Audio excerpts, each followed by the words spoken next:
What is up, everybody? This is Ray from Radar Reviews, and I'm coming at you guys with another movie review. This one is The Mummy. Okay, The Mummy stars obviously Tom Cruise and Russell Crowe. A few other people thrown in there. They're not very important to me at all whatsoever. I liked this version of The Mummy. Okay, the original, well, not the original version, but the version of The Mummy that came out maybe 15 years ago now or something like that with Brendan Fraser. That movie was fine. It was okay. It was kind of fun.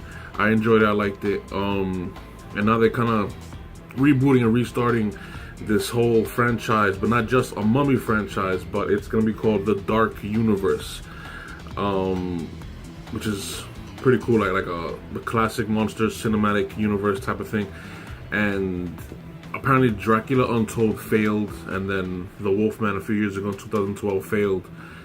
So now they're just kicking it off, restart everything fresh with The Mummy with Tom Cruise and Russell Crowe. Now let me tell you straight up, like I said, I did enjoy the movie. The movie is not perfect though. It has problems. It has some tone issues. It has a little bit of a pacing issue. But overall, let me start with the pros of the movie that I really liked. First and foremost, Tom Cruise always comes at a movie with his A game, always comes with his best. And I have to admit, he was really good in this movie, just like he was in Mission Impossible movies, just like he was in anything that he was ever in, period, from existence. So he did a really great job in this movie, obviously. A few other actors throughout the movie, like the supporting cast, they were fine. They weren't anything special. The comic relief, which I forget the actor's name. In the movie, he plays Tom Cruise's best friend or adventurer partner or whatever.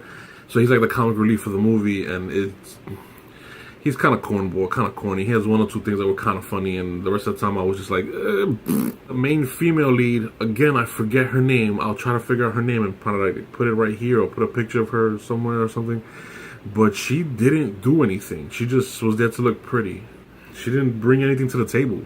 Her character elements in the story just, for me, failed. Annabelle Wallis was like the love interest for Tom Cruise.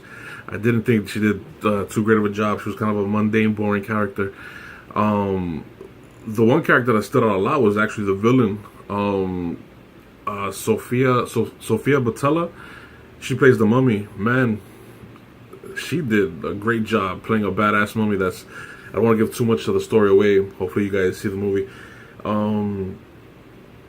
But Sofia Boutella did a great job. She was a great villain, a great mummy.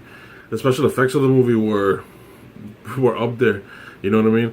They were very high level. Obviously, it's a blockbuster movie. The special effects are going to be great. The gravity scene where they're in the airplane and the airplane's kind of like crashing down and airplane is dropping. There's no gravity. They're like floating around in the actual airplane, and he's holding on to Annabelle.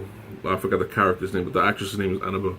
He's holding on to her, and they're floating around back and forth, and you know, he's screaming. He tries to save her life and everything, and then the plane crashes, and you're just like, one of my favorite things about the movie, because I don't want to bash the movie, it's the banter between Russell Crowe and Tom Cruise, like two Hollywood heavyweights in the same movie.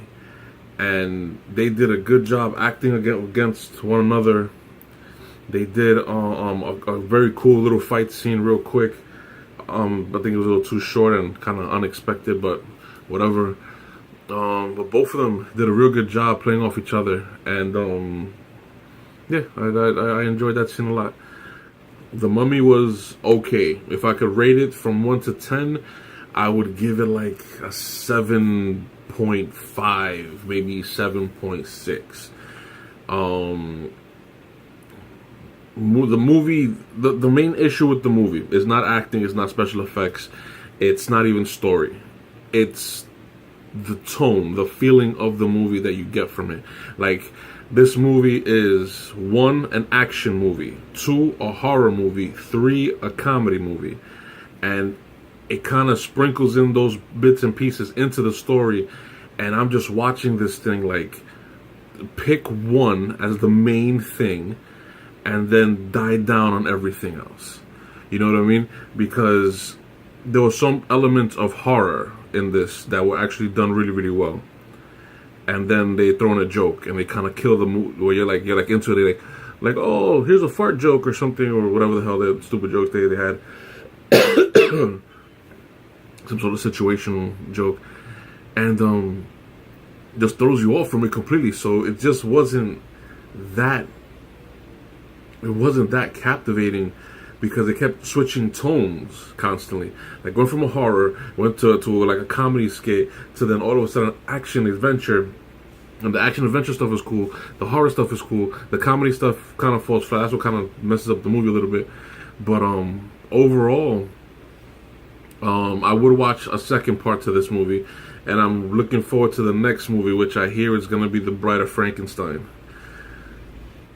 Thank you for watching. This is Ray from Rated R Reviews. Go catch The Mummy in theaters. It's decent. It's pretty good. If you catch it on a matinee, give Tom Cruise some love. Alright? Not like he needs any more money, but I'm just saying. Alright? We need to see him in something. Alright. It's like 1 o'clock in the morning. I'm going to edit this, put it up, and go to sleep. Peace. Good night.